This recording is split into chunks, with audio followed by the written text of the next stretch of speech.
2 வருஷத்துக்கு ஆட்டோ ஓட்டி இளையவளை கரையேற்றலான்னு பார்த்தா பாழா போன மனசு உடம்பு ஒத்துழைக்க மாட்டேங்குது. அடிக்கடி ரோடு நினைப்பே போயிருது. சிக்னல் பார்க்காம மறதியில போயிடுறேன். ஸ்பீட் பிரேக் பார்க்காம விட்டுறேன். ஆட்டோ குழுங்குற சவாரி ஏறவெல்லாம் கத்துறான்.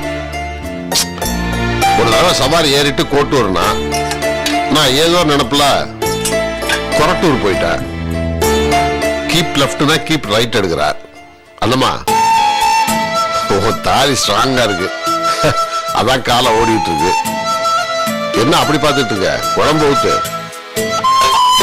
வேணாங்க, இனிமே நீங்க ஆட்டோ ஓட்ட போக வேணாம். ஆட்டோ ஓட்ட வேணாம்னா உட்காந்து சாப்பிடுறதுக்கு அப்படி சம்பாரிச்சா வச்சிருக்கான். எங்க அப்பா கடன் வச்சுட்டு போனாரு, பெத்த கடன். அதையும் இன்னும் அடைக்க முடியாம இருக்க. நாம என்னைக்கு சம்பாத்தியத்துல வாழ்ந்துருக்கோம்? கடன்ல தானே வாழ்ந்துட்டு இருக்கோம். தொழில் வேணான்னு உட்காந்துட்டா கடன் இல்ல, அதோட வட்டியே நம்ம சமாதி கட்டிடும். நான் உங்களை ஆட்டோ ஓட்ட வேணும் தானே சொன்னேன். வேற ஏதாவது வேலை பார்த்துக்கலாம் இல்லையா? இது வரைக்கும் யார்கிட்டையும் கை கட்டாம சுயமா ஆட்டோ ஓட்டி வேலை பார்த்தாச்சு. இனிமேல் கை கட்டி வாய் பொத்தி வேலை பார்க்க முடியுன்ற? சரிங்க, உட்கார்ந்து பாக்குற வேலையா செய்யலாம்ல. என் சின்ன வயசுல எங்க அப்பா பலசர கடை வச்சிருந்தாரு. எனக்கு 12 வயசுல படிப்பு போதும், பொட்டலங்கட்ட வாடா கூப்பிட்டாரு. கடை கடன்ல மூழ்கி போச்சு. நல்லா கத்துக்கிட்ட வேலையும் வீணா போச்சு. கடைசியில ஆட்டோக்காரனா ஆயிட்டேன். வியாபாரங்கிறது ஒருத்தரை கவுக்கும் ஒருத்தரை நிமித்துங்க. உங்க அப்பாவை கவுத்த வியாபாரம் உங்களையே நிமித்த கூடாது. மூத்தவளுக்குன்னு வைத்த கட்டி வாயை கட்டி நகை நட்டு சேர்த்து வச்சிருந்தேன். அவ வாங்காம போயிட்டா. நானும் சீட்டு ஏதாவது போட்டு தள்ளு போக ஒரு 7-8 தேரும். அதையும் தரங்க. எல்லாத்தையும் ஒட்டு மொத்தமா சேர்த்து வச்சு பார்த்தா ஒரு 35-40 தேரும். அத முதல்ல வச்சு நீங்க ஒரு வியாபாரத்தை ஆரம்பிங்களே. நினைப்பெல்லாம் நல்லா தான் இருக்கு. கடை வச்சு அடிபட்டுச்சுன்னா என்ன பண்ண முடியும்? உடம்புல அடிபட்டது இன்னைக்கு தாங்கிக்கிட்ட, வாழ்க்கையில் அடிபட்டா தாங்க முடியாது. நம்ம ஏங்க பயப்படுறீங்க? இந்த பணம் போனா என்ன, நம்ம நடு ரோட்டுக்கா வந்துட போறோம்? இருக்கவே இருக்கு. நீங்க ஆட்டோ ஓட்ட போறீங்க, நான் 4 வீட்டுல 10 பாத்திரம் தேய்க்க போறேன். யோசிக்காதீங்க, தயவு செஞ்சு ஆரம்பிங்க, அப்புறம் பாத்துக்கலாம்.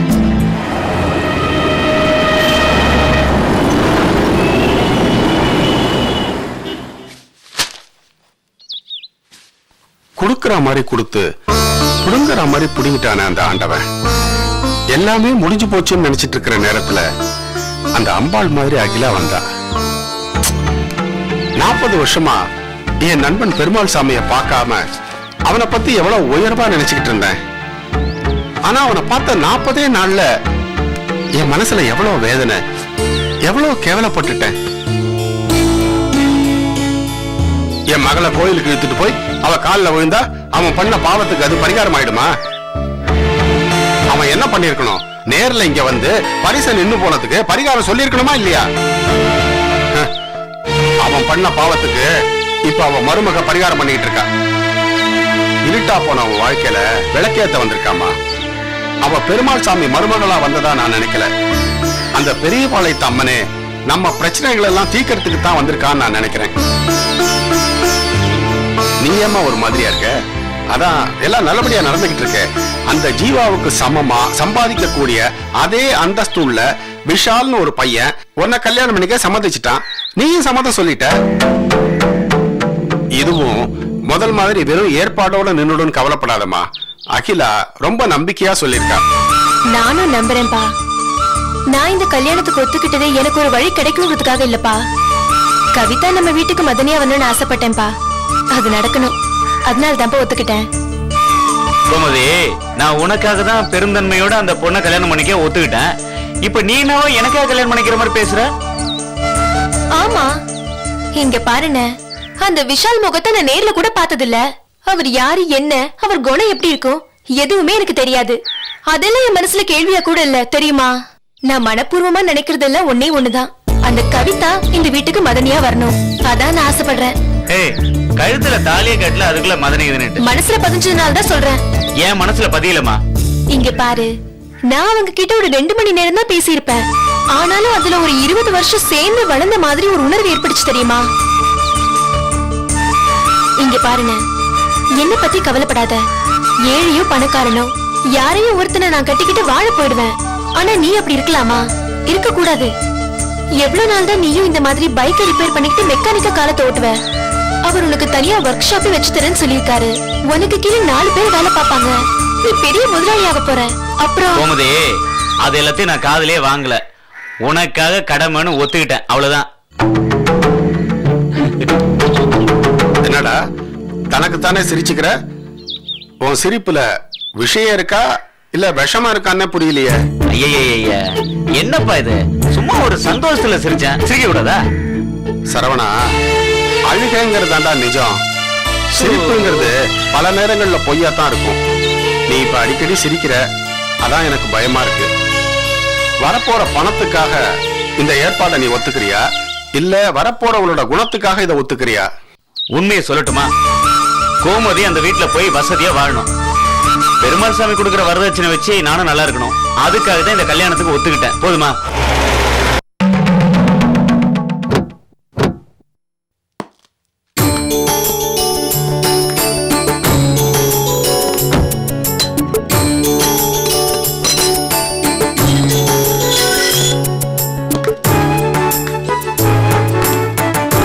வணக்கங்க. வணக்கம். நாங்க சென்னையில இருந்து வந்திருக்கோம். என் பையனுக்கு பொண்ணு பார்க்க. அகிலா தான் சொல்லி அனுப்புனாங்க. ஓ அப்படியா? வாங்க வாங்க வாங்க. ஆமா.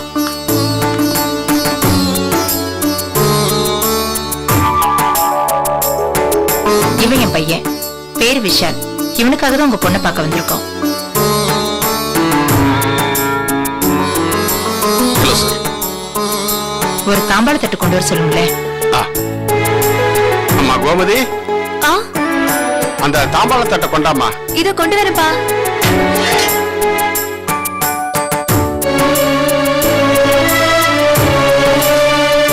கொடுமா.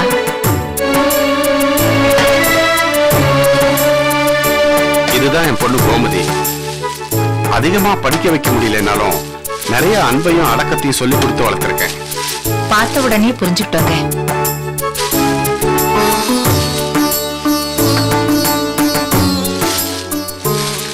இந்தாம்மா, இது சுவாமி ரூம்ல வை. பாத்து.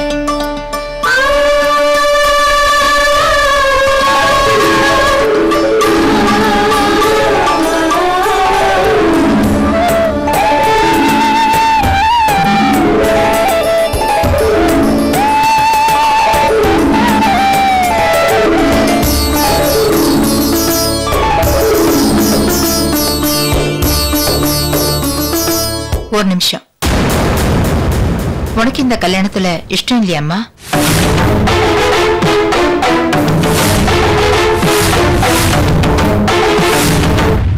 எந்த பொண்ணா இருந்தாலும் மாப்பிள்ளை வீட்டுக்காரங்க வந்திருக்காங்கன்னு சொன்ன உடனே பட்டுப்புடவை கட்டிக்கிட்டு தலை நிறைய பூ வச்சுக்கிட்டு ஒரு தடவைக்கு 2 தடவை கண்ணாடி முன்னாடி நின்று அலங்காரம் பண்ணிக்கிட்டு ஒரு காட்சி பொருளா வந்து நிப்பா. ஆனா நீ எதுவுமே செஞ்சுக்காம இப்படி நிக்கிறியம்மா. உனக்கு இஷ்டம் இல்லையா? எனக்கு எல்லாம் தெரியுமா. மனசுல பட்ட காயம் என்ன ஆறலன்னு தோணுது. அப்படிலாம் இல்லைங்க. நீங்க பார்க்க வந்தது ரொம்ப சந்தோஷம்தான்.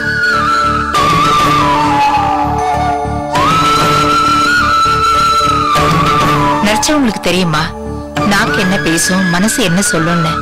உன் மனசுக்கு சந்தோஷம் சொல்லுச்சுன்னா எனக்கும் அது சந்தோஷம்தான். விஷால், உனக்கு கோமதியை பிடிச்சிருக்கா? இங்க பாரு, வீட்டுக்கு போய் போன் பண்ணி சொல்றோம், லெட்டர் போடுறோம், அப்படி இப்படின்லாம் இங்க சொல்ல வேண்டாம். பிடிச்சிருக்கா பிடிக்கலையங்கிறத இங்கே சொல்லு.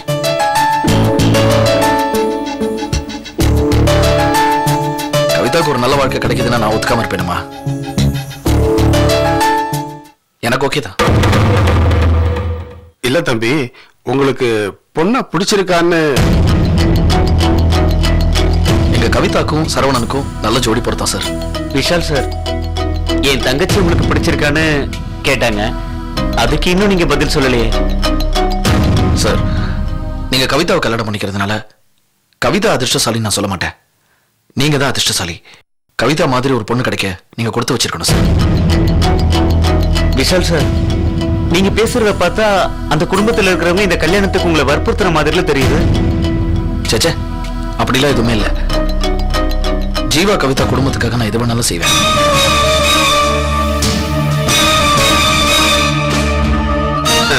தேங்காயை உடைச்ச மாதிரி தம்பி மனசுல பட்டதை வெளிப்படையா பேசுவார் போல இருக்கு. கரெக்டு தான் சார். வீட்டுக்கு வர மருமக காலையில் எந்திரிச்சு தலை குளிச்சு கோலம் போட்டு டிஃபன் காஃபி செஞ்சு புருஷனை நல்லபடியாக ஆஃபீஸ்க்கு அனுப்பி வைக்கணும். அதே மாதிரி சாயங்காலம் புருஷன் ஆஃபீஸ்ல திரும்பி வரும்போது சீவி சிங்காரிச்சு தலை நிறைய பூ வச்சு அன்போடையும் பணிவோடையும் புருஷனை வரவேற்கணும். இப்படிப்பட்ட ஒரு பொண்ணு தான் தனக்கு மருமகளை வரணும்னு அம்மா பிரியப்படுறாங்க. ஆனா நான் எப்படி தெரியுமா சார் ஆசைப்படுறேன்? காலையில நான் குளிச்சு ரெடி ஆகும் போதே என் பொண்டாட்டியும் ரெடி ஆயிடணும் சார். காரோ பைக்கோ 2 பேரும் சேர்ந்து தான் சார் ஆஃபீஸ் போகணும். போற வழியில் அப்படியே ஏதாவது ஒரு ரெஸ்டாரண்ட்ல பர்கரோ சாண்ட்விச்சோ பிரேக்ஃபாஸ்ட் முடிச்சுட்டு ஆஃபீஸ் போனா என் ஆஃபீஸ்ல நான் ஜாவா ஸ்பெஷலிஸ்ட்னா அவ ஆஃபீஸ்ல அவ ஆரக்கிள் எக்ஸ்பர்ட்டா இருக்கணும். நேரம் கிடைக்கும் போதெல்லாம் ஆன்லைன்ல சேட் பண்ணிக்கணும், இல்லைன்னா ஆஃப்லைன் மெசேஜஸ். இப்படிதான் அன்பை பரிமாறிக்கணும்னு நான் ஆசைப்படுறேன். அப்புறம் ஆஃபீஸ் முடிஞ்சு சாயங்காலம் வீட்டுக்கு வரும்போது ஏதாவது ஒரு ரெஸ்டாரண்ட்ல பீட்சா டின்னர், அப்படி டின்னர் சாப்பிடும்போது அமெரிக்க கிரீன் கார்டு பத்தி கனவு காணணும். அப்புறம் வீட்டுக்கு வந்தா என் லேப்டாப்ல நான் ஒர்க் பண்ணணும், அவள் லேப்டாப்ல அவள் ஒர்க் பண்ணணும். இப்படி ஒரு அட்வான்ஸ்டா ஹைடெக்கா இருக்கிற ஒரு லைஃபை தான் என் பொண்டாட்டியோட நான் வாழணும்னு ஆசைப்படுறேன் சார். சார், உங்க பொண்ணை பொறுத்த வரைக்கும் எங்க அம்மா விருப்பப்படுற மாதிரி இருக்கா சார்? தம்பி வெளிப்படையா சொல்லுங்க, என் பொண்ணை உங்களுக்கு பிடிச்சிருக்கா இல்லையா? இப்ப உங்க பொண்ணு உங்க விருப்பத்துக்கு கல்யாணம் பண்ணிக்குவாங்களா இல்ல அவங்க விருப்பத்துக்கு கல்யாணம் பண்ணிக்குவாங்களா சார்? என் பொண்ணு என் விருப்பத்தை மீற மாட்டா. அதே மாதிரி தான் சார் நானும் எங்க அம்மா விருப்பத்தை நான் மீற மாட்டேன் சார்.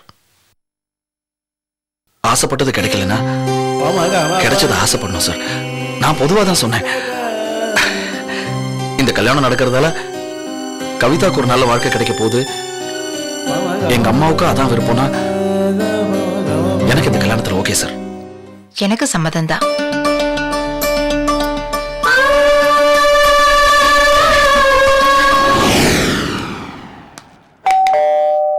மேடம் மேடம் யாரு? கொரியர் வந்திருக்கு மேடம். மிஸ்ஸஸ் அகிலாவுக்கு வந்திருக்கு. சைன் பண்ணுங்க madam.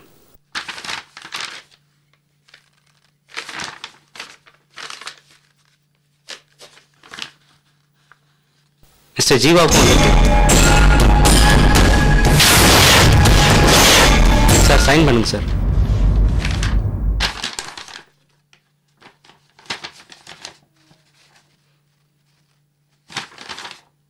Thank you sir.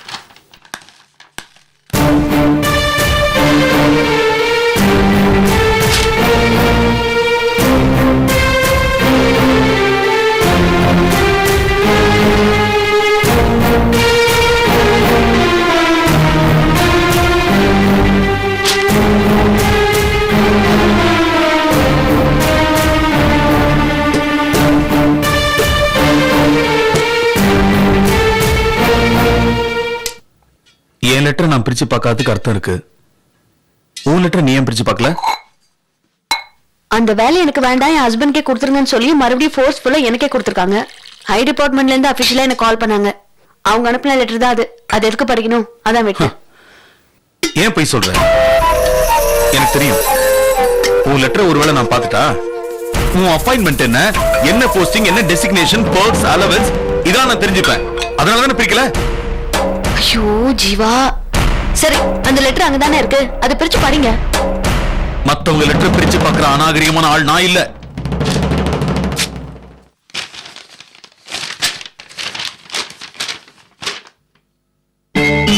Sorry to. உன் லெட்டர் பிரிச்சு படிக்காம ஏன் லெட்டர் பிரிச்சு படிக்கிற? அதாவது எனக்கு ரிஜெக்ஷன் கன்ஃபார்ம் ஆயிருக்கான்னு செக் பண்ற, அப்படிதானே? ஜீவா ஜீவா ப்ளீஸ், உங்களுக்கு நான் எனக்கு நீங்கன்னு வாழ்ந்துட்டு இருக்கோம். இப்படி ஏதாவது நடந்து நம்ம பிரிஞ்சுட்டோம்னா சத்தியமா என்னால தாங்கிக்க முடியாது. போது நிறுத்து. அன்னைக்கு இன்டர்வியூ பேனல்ல பொய்யா நாடகம் ஆடி என் புருஷனுக்கு வேலை கொடுங்கன்னு என்ன அவமானப்படுத்தின. இன்னைக்கு உன் மனசுல நீ சந்தோஷமா இருக்க, ஆனா என் முன்னாடி அழற மாதிரி நடிக்கிற. Jeeva please please behave yourself. Okay behave yourself. அதாவது எனக்கு நாகரிகமா நடந்துக்க தெரியாது, ஒரு மனுஷன் எனக்கு நடந்துக்க தெரியாது, அதானே?